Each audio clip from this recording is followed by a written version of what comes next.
তো আজকে যেটা শুরু করছি তা হচ্ছে ফটোসিনথেসিস। ফটো অর্থাৎ লাইট, আলো, আর সিনথেসিস মানে তৈরি করা। তো কিভাবে আলো দিয়ে আমরা তৈরি করছি, কি তৈরি করছি, কি ধরনের খাদ্য তৈরি করছি, সেটা সম্পূর্ণরূপে আমরা এই টপিকের মাধ্যমে জানবো। আর এটা একটি প্ল্যান্ট ফিজিওলজির পার্ট, তো আশা করি প্ল্যান্ট ফিজিওলজির ছেলেমেয়েদের এটা খুব ভালো লাগবে। এবং প্ল্যান্ট ফিজিওলজির যে ফাদার, যাকে বলি the father of plant physiology, Stephen হেলসকে আমরা বলে থাকি। আর father of Indian plant physiology J C Bose, that is Jagadish Chandra Bose.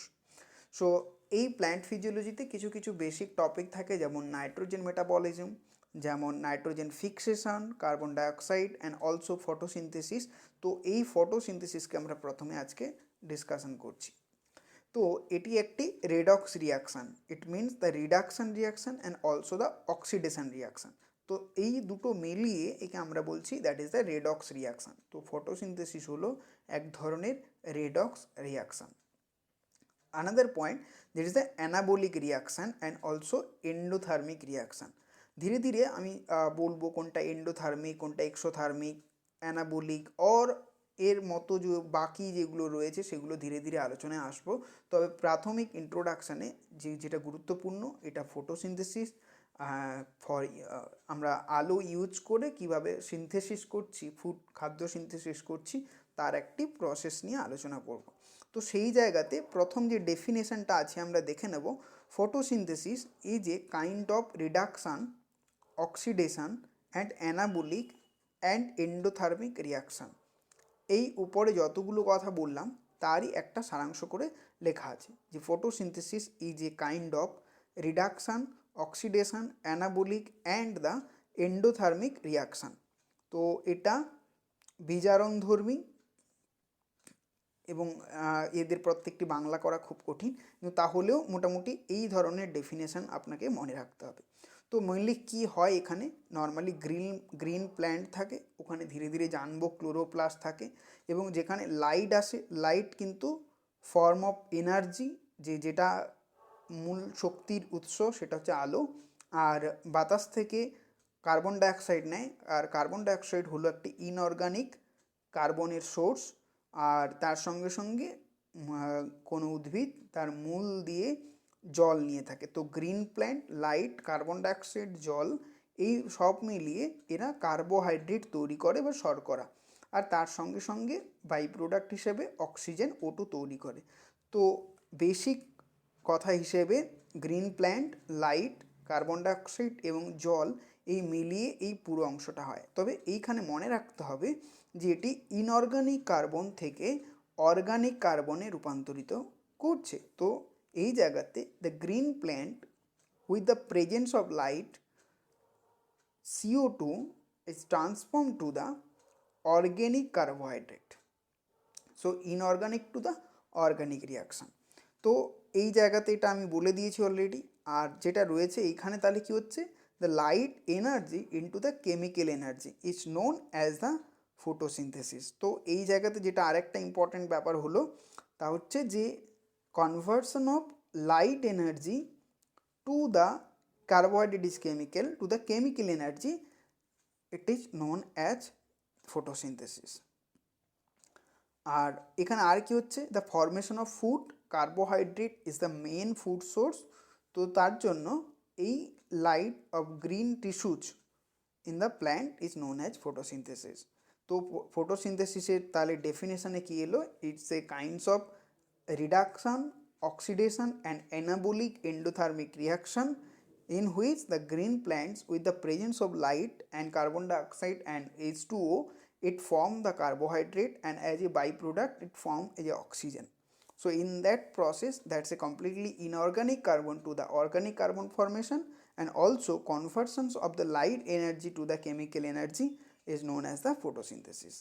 তো এই জায়গাতে আর কিছু কিছু জিনিস যেগুলো, যেমন হচ্ছে H2O, জল। তো জল মেনলি এর মেন সোর্স হচ্ছে রেইনফল বা বৃষ্টি। তো বৃষ্টি হলে এটাই কিন্তু মেন সোর্স। আর সাধারণত জল নেয় উদ্ভিদ তার রুটস বা মূল, ঠিক আছে। তো মূল দিয়ে জল নিয়ে থাকে, এটা খুবই সহজ বিষয়। এরপরে চলে আসে কার্বন ডাইঅক্সাইড। কার্বন ডাইঅক্সাইড কী হয়, দুই ধরনের হতে পারে। একটাকে আমরা বলি অ্যাটমসফেরিক কার্বন ডাইঅক্সাইড, যেটা বাতাসে গ্যাসীয় ফর্মে রয়েছে, আর একটা হয় মেটাবলিক কার্বন ডাইঅক্সাইড। তো মেটাবলিক কার্বন ডাইঅক্সাইড কোনো প্রাণীর কিংবা উদ্ভিদের শরীরের টিস্যুতে বা শরীরের মধ্যে যেটা থাকছে, that is a metabolic. Another form is a atmospheric carbon dioxide. তো এই জায়গাতে একটা এক্সপেরিমেন্ট ছিল যেকে প্রিস্টলি ক্যান্ডেল জার এক্সপেরিমেন্ট বলে, যেখানে ও ডিসকভারি অফ O2। তো সেই জায়গাতে কি করা হয়েছিল, যে একটা মোমবাতি নেওয়া হয়েছিল এবং তারপরে গ্যাস জার দেওয়া হয়েছিল, দিয়ে জ্বালানো হলো। তো দেখা গেল কি একটুক্ষণ পরেই এটা নিভে যাচ্ছে। কিন্তু যখন ওই বেল জারের মধ্যে আমরা একটা প্ল্যান্ট রেখে দিই, তখন কি হয়, যেটা কিন্তু ওই যে মোমবাতিটাকে জ্বলতে সাহায্য করে, কারণ প্ল্যান্টটা কি করে, কার্বন ডাইঅক্সাইডটাকে নিয়ে নেয় এবং অক্সিজেনটাকে ও রিলিজ করে, দ্যাট আর ওই অক্সিজেনটা আগুন জ্বালতে সাহায্য করে। তো সেইখানে সেই এক্সপেরিমেন্ট থেকে কী পেলাম, কার্বন ডাইঅক্সাইড প্লাস জল মিলিয়ে O2 বা অক্সিজেন গ্যাস তৈরি করে। আর তো according to that Priestley experiment, the photosynthesis comes from the CO2। তো এইখানে বোঝা যাচ্ছে যে অক্সিজেন আসছে কোথা থেকে, এই ফটোসিনথেসিস থেকে। এছাড়াও এর পরে কিছু কিছু বিজ্ঞানী ছিল, যেমন ভ্যানিল, যার according to him the oxygen in the photosynthesis come from H2O। তো প্রিস্টলের এই এক্সপেরিমেন্ট থেকে মোটামুটি প্রিস্টলে একটা কনক্লুশন দিয়েছিল যে অক্সিজেন গ্যাস আসছে এই কার্বন ডাইঅক্সাইড থেকে। কিন্তু ওই সময় আরও কিছু কিছু মতামত ছিল, সেই মতামতগুলো যে অক্সিজেন আসছে জল থেকে। তো পরে আমরা দেখব যে সত্যিকারে এটি জল থেকে আসছে কি না। তো তারপর বিজ্ঞানী রবেন অ্যান্ড কামেন, এই বিজ্ঞানীরা কি করলো, যে ওই যে অক্সিজেন আছে, নর্মালি অক্সিজেন হয় O16, তো এখানে O18 নিয়েছে। O18 হলো একটি অক্সিজেনের আইসোটোপ। তো সে কি করলো, যে কার্বন ডাইঅক্সাইড প্লাস জল দিয়ে তো আমি পেয়েছি O2 গ্যাস। এবারে ও কি করলো, এই যে জলের মধ্যে থাকা ওকে ও চেঞ্জ করে কি দিল, জলের মধ্যে থাকা O18 করে দিল। তাহলে কি হলো, CO2 প্লাস H2O, তার সেখান থেকে পেলো O2। কিন্তু এখানে ও দেখতে চেয়েছিল যে এই O2টা কার্বন ডাইঅক্সাইড থেকে আসছে না জল থেকে আসছে। তো সেই জায়গায় ও কনফার্ম হয়ে গেল, যখন ও O218 গ্যাসটা পেলো, তাহলে কনফার্ম হয়ে গেল যে জলের মধ্যে থাকা যে O18 সেটাই কিন্তু কেবলমাত্র আসছে। কিন্তু যার এর প্রিয়র এক্সপেরিমেন্টে কী করেছিল, কার্বন ডাইঅক্সাইডের অক্সিজেনকে O18 দ্বারা প্রতিস্থাপিত করেছিল, যার ফলে কিন্তু নর্মাল অক্সিজেন গ্যাস পেয়েছে। তো এই এক্সপেরিমেন্ট দিয়ে বিজ্ঞানী রবেন এবং কামেন দেখিয়ে দিল যে O2 আসে জল থেকে, O2 is always coming from water. এরপরে আনাদার একটি সোর্স নিয়ে আলোচনা করব, সেটা হচ্ছে লাইট। তো সেই লাইট হলো, লাইটের মূল যে জায়গাটা সেটা হচ্ছে সূর্য। তো সূর্য থেকে আলো আসে, আর সেটা কিন্তু একটা ফর্ম অফ এনার্জি। এবং এটা কী ধরনের এনার্জি, এটা হলো একটি রেডিয়েশন এনার্জি, মানে বিকিরণ শক্তি।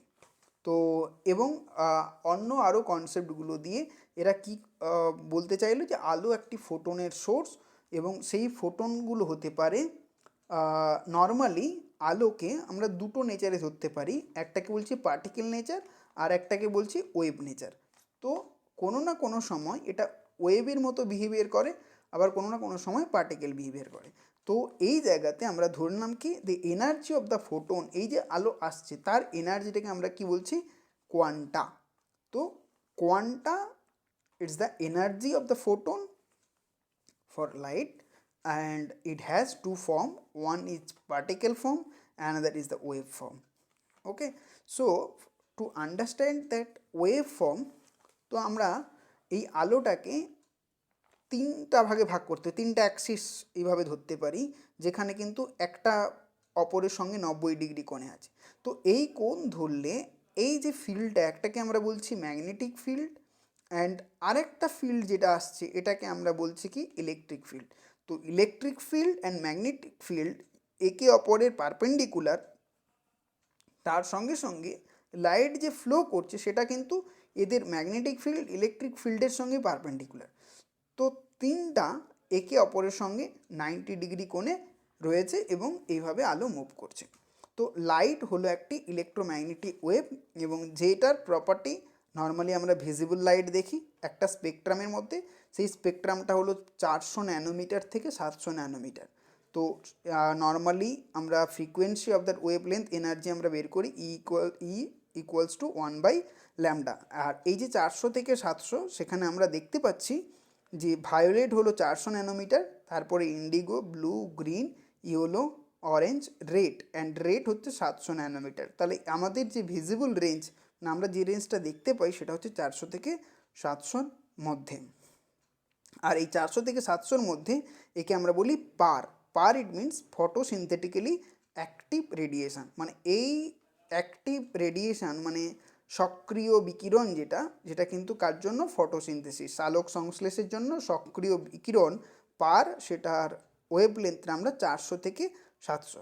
এছাড়া 300 থেকে 900 মানে এখানে 100 পিছিয়ে এলাম, 200 এগিয়ে গেলাম। তাহলে এই যে রেঞ্জটাকে আমরা কি বলছি? Blue green algae it's not the PAR. এটা কিন্তু ফটোসিনথেটিক্যালি অ্যাক্টিভ নয়, but for blue green algae.